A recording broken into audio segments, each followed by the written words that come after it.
कमरे में करीब 4-5 लोग रहते हैं, यानी मेरी बिल्डिंग में कुल मिलाकर 180 से 200 लोग हैं।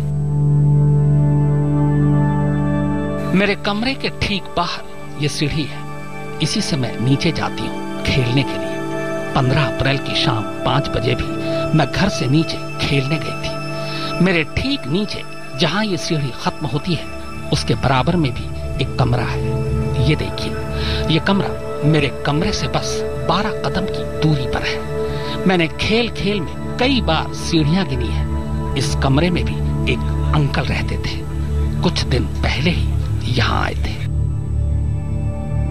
मैं जैसे ही नीचे पहुंची तो वही अंकल मुझे मिल गए। बोला चॉकलेट और गुड़िया देंगे। फिर मुझे इसी कमरे में ले गए, पर वहां ले जाकर मुझे बंद कर दिया। मैं बहुत रोई, पर मेरा मुंह दबा दिया। फिर मैं पता नहीं सो गई थी या बेहोश थी। मैंने मम्मी पापा को बहुत बुलाया, पर कोई नहीं आया। गंदे अंकल ने मुझे मारा भी। सोचिए ना अंकल, करीब 200 लोग यहाँ रहते हैं, पर किसी को मेरी फिक्र ही नहीं थी।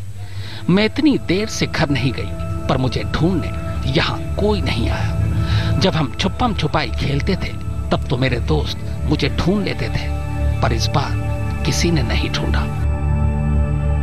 जबकि पता है, जिस कमरे में मैं बंद थी, वो कमरा भी हमारी बिल्डिंग के मेन गेट से बस 15 कदम की दूरी पर था। मैं कई बार इसे नाप चुकी थी।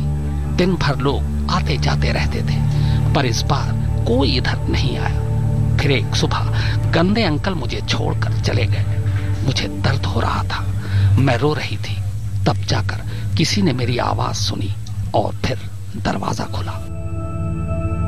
बाहर आने पर मैंने अपनी बिल्डिंग के तमाम अंकल से पूछा कि मैं गायब थी तो आपने मुझे क्यों नहीं ढूंढा।